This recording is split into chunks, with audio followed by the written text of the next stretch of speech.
দেখি সারার ঘরে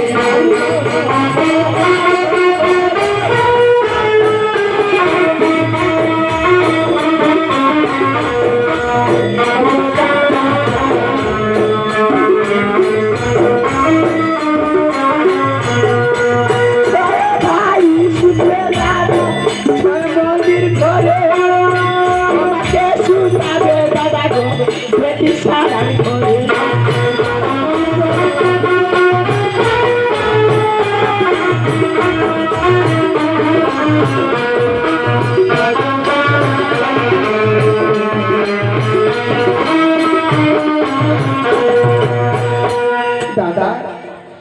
তুমি যদি উজানি নগরে নিয়ে যাও তবে ছয় ভাই বদি শুধু আমার ছয় মন্দির ঘরে আমাকে শুকাবে তোমরা দেখি সালার না